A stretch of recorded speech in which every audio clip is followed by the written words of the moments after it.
दोस्तों की हाल चाल जनाब तुसी देखते पे हो अपना देश पंजाब टीवी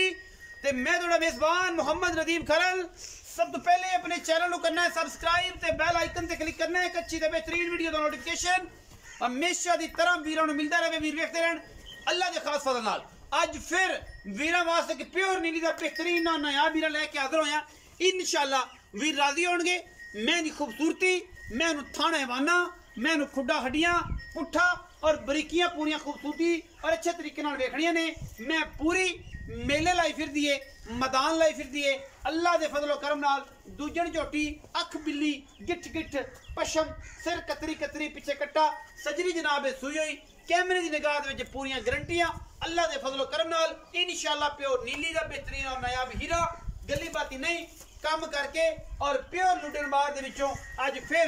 इंशाअल्लाह वीरां वास्ते नायाब और बेहतरीन मशकां लगी हुई जनाब झोटी वीरां दी नजर कीती है। अखां बिल्लियां वलैत लम्मी जनाब बुथी दौण गज लम्मी मैनू पंडा दे हवाने पिछे जनाब मैनू कट्ठा अल्लाह दे फजलो करम नाल बाकी लेने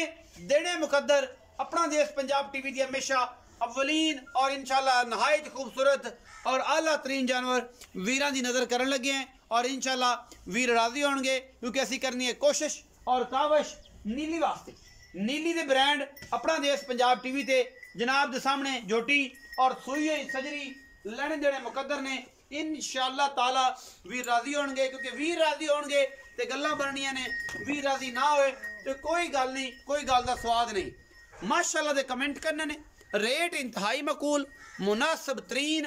वीरां दी नज़र मैं दे कोल दुद्धा होनी जनाब कमाल और खूबसूरत तरीन जानवर आज की वीडियो दे विच इंशाअल्लाह और जनाब गारंटियां नाल ऐ नहीं कि हमेशा मैं 2 टाइम 3 टाइम चुआई करा के तसल्ली करा के डंगर देना है एवं नहीं। दिल गुलाब रंगा राजी होवे ते डंगर लो ना होवे तो कोई गल नहीं बहना वापस लो तो घर टुर जाओ ये भी साड़ी गारंटी है इंशाअल्लाह। चीज़ अनमुल्ली खूबसूरत इंतहाई कामयाब प्योर नीली का दाना और जनाब पिछे से गालबल कट्टा अल्लाह के फजल करना विखाओ जी कैमरा में सब कट्टा है जी ऐ तो विखाओ इधर खलो एक बार पूरी थले ना मैं विखाई माशाअल्लाह माशाअल्लाह माशाअल्लाह अल्लाह के फजल करना पूरियां लुकां पूरियां पन्ना के वाने कोई नीवियां नुवियां करके नहीं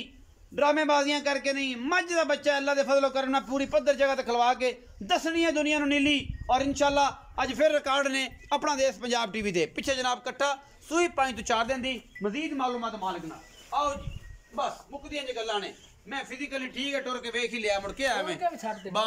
बां लाई फिरिए जी भाई नवीद अस्सलाम वालेकुम। वालेकुम सलाम की हाल चाल मियां नवीद भट्टू साहब खैर शुक्र से तबीयत नीयत अल्लाह दी रहमत है सारे मामला ठीक ने भरावा गल ये जी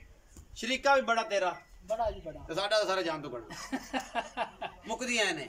इत्थे भी तो उत्थे भी इत्थे जी बिल्कुल हलाल दी करके खानी है तो अच्छी करके खानी साफ सुथरी इंशाअल्लाह ਇਹਦੇ ਵਿੱਚ ਕੋਈ ਦੋ ਰਾਏ इंशाअल्लाह। अच्छा भाई नवीद मैं किन्ने सुई मैं दूजा कदों सुई माई माई तीजा देगा तीजा दिन तीसरा किन्ना दुध इस टाइम नचोड़ चुआ दे 14 किलो दूध छट्टा फारा घट मरोड़ी किसी किस्म का वादा घटा हर चीज बंदे आया दा कराया दा दी बिल्कुल गारंटी गारंटी दुध 2 टाइम गड़वी मार के तसल्ली करा के नचोड़ दो निचोड़ दो 14 किलो 14 किलो हां जी मुहब्बत प्यार वाला मुनासिब जा मुल ब्राह्मण वाला ऐ ना उन्नी भी होवे बस ऐ ना बंदा ऐ कला कट लवे जो मुल करे ओवे नहीं कला कटना के मतलब वावा मांग के मैं ते मेरी चोखी चंगी है नदीम भाई मैं ते विच पिछो रखते अगो तक रहे तसल्ली कर लो कोड़ी तुन्नी मैं ते नस्ल जात हर कुल बल्ले बेली जेड़े ने मेरे ने बेरी जेड़े बेली ने भरा जेड़े वेंदे ने जी जी ओ ऐ नचोड़ कट छदे ऐ ना मक्खन जो वाल कट छदे बिल्कुल डंगर वेख के आपा तो गणे सियाणे जी जी ओना वेख ले तुसी गल करनी प्यार इंदा जी 4,60,000 नहीं ए नहीं सवाल नदीम मैं 5 लाख होवेगी ए 11 लाख नदीम मैं छड़ टोर मैं ते ओना ही अगे लेवा ओने पीछे कच्ची ना सुई फाइनल दी गल्लां मेरे नाल कीतियां करो मैं तो हाथ जोड़ लेने ऑनलाइन नहीं करके बंदे पता नहीं आप आ जेडी सुन्नत रखी है की मामला है पता नहीं की है बंदे नु प्यार कर यार मिन्नत है तेरी बेली सारे वेंदे पैने आन दी स्पॉट मेरा रब जानदा मैं अंदरों मिन्नत दी कर रहे नो ए मुल करदा मैं दी मिन्नत करनी नदीम मेरी मैं बड़ी चंगी है नदीम मैं तेरे अगे मुल सीधा कीता ए मुल नहीं कीता मैं 6 लाख भी मंग लवां 7 भी मंग ला मैं दे मुंह ते पैंदा पर तेरे वास्ते 10,000 रुपया 4.5 लाख रुपया कोई वीर बराबू है चाहे कोई शर्म यार करांगे इंशाल्लाह कदर करा कर वट्टूए मैं ਉਹ ਵਟੂਆਂ ਦਾ ਨਾਂ ਹਿਸਟਰੀ 'ਚ ਲਿਖਿਆ ਗਿਆ ਹੈ इंशाल्लाह ਅੱਲਾ ਦੇ ਫਜ਼ਲ ਨਾਲ ਜਦੋਂ ਵੀ ਪਾਕਿਸਤਾਨ ਦੀ ਤਾਰੀਖ ਪੜ੍ਹੀ ਜਾਣੀ ਹੈ ਵਟੂ ਲੱਖੋ ਕੇ ਜੋਈਏ ਕਰਲ ਪੱਟੀ ਕਾਠੀਏ ਫਤਿਆਣੇ ਇਹਨਾਂ ਦਾ ਮਿਸਟਰੀ ਦੇ ਵਿੱਚ ਨਾਂ ਲਿਖਿਆ ਜਾਂਦਾ ਹੈ ਕਿ ਬੰਦੇ ਲੜੇ ਸਨ ਔਰ ਬੰਦੇ ਬੜੇ ਡੇਰਾਦਾਰੀ ਵਾਲੇ ਹੁੰਦੇ ਨੇ अल्लाह दे हुक्म नाल इंशाल्लाह दिल वाला मैं ते मैं तेन देंदा पिया सोने दी टूम अल्लाह दे हुक्म नाल सोने दी टूम है ते मैं 4.5 ਲੱਖ 'ਚ ਕਦਰ ਹੋਵੇਗੀ ਭਰਾਵਾਂ ਦੀ इंशाल्लाह कर ਜਿਵੇਂ ਅੱਗੇ ਕਰਨਾ ਹੈ मैं क्या बड़ी मोहब्बत करांगा भरा ਬੜੀ ਮਿਹਰਬਾਨੀ 4.5 ਲੱਖ ਰੁਪਈਆ ਜੀ ਵਿੱਚ ਲਾਣੇ ਪਰ ਛੱਡ ਵੀ ਥੋੜੀ ਲੰਮੀ ਕਰਕੇ ਜਾਂਦੇ ਜਾਂਦੇ ਵਿਖਾ ਦੇ ਬੰਦੇ ਨਾਕਲ ਕਠੋਰ ਕੇ ਵਿਖਾਈ ਨਹੀਂ ਸੀ 4.5 ਲੱਖ ਰੁਪਈਆ ਮੈਂ ਦਾ ਮਸ਼ਕਾਂ ਲਾਈ ਫਿਰਦੀ ਹੈ ਕਰਮਾਂ ਵਾਲੀ ਔਰ ਗੱਲੀ ਬਾਤੀ ਨਹੀਂ ਯਾਰ ਐਵੇਂ ਹੀ ਲੋਕ ਕਹਿ ਦਿੰਦੇ ਨੇ ਮੈਂ ਦੇ ਕੋਲ ਇਸ ਟਾਈਮ 14 ਮੈਂ ਮੋੜੇ ਤੋਂ ਨਿਕਲੀ ਇਨਸ਼ਾਅੱਲਾ ਮੈਂ ਦੁੱਧ ਦੇਵੇਗੀ 18 ਤੋਂ 20 ਸੇਰ ਇਸ ਤੇ ਮੈਂ ਦੇ ਕੋਲ 14 ਸੇਰ ਦੁੱਧ ਦੇ 4.5 ਲੱਖ ਰੁਪਈਆ ਅੱਖ ਮਣ ਦੀ ਬਿੱਲੀ ਮੈਨੂੰ ਐਡੀ ਖੂਬਸੂਰਤ ਅੱਖ ਨਹੀਂ ਲੱਗਦੀ ਮੈਨੂੰ ਕਦੇ ਵੀ ਵੇਖਣ ਵਾਲੇ ਦੋ ਵੀਰ ਇਨਸ਼ਾਅੱਲਾ ਆਪੇ ਹੀ ਫੈਸਲੇ ਕਰ ਲੈਣਗੇ ਕਿ ਮੈਂ ਨੀਲੀ ਦੀ ਹੈ ਜਾਂ ਨੀਲੀ ਤੋਂ ਬਾਹਰ ਹੈ ਵੀਡੀਓ ਅੱਛੀ ਲੱਗੇ ਵੀਡੀਓ ਨੂੰ ਲਾਈਕ ਸ਼ੇਅਰ ਤੇ ਕਮੈਂਟ ਜ਼ਰੂਰ ਕਰਿਆ ਜੇ ਆਪਣੀ ਰਾਏ ਨਾਲ ਸਾਨੂੰ ਜ਼ਰੂਰ ਕਰਿਆ ਜਾਏਗਾ ਪਾਕਿਸਤਾਨ ਜ਼ਿੰਦਾਬਾਦ ਪਾਕ ਆਰਮੀ ਹਮੇਸ਼ਾ ਜ਼ਿੰਦਾਬਾਦ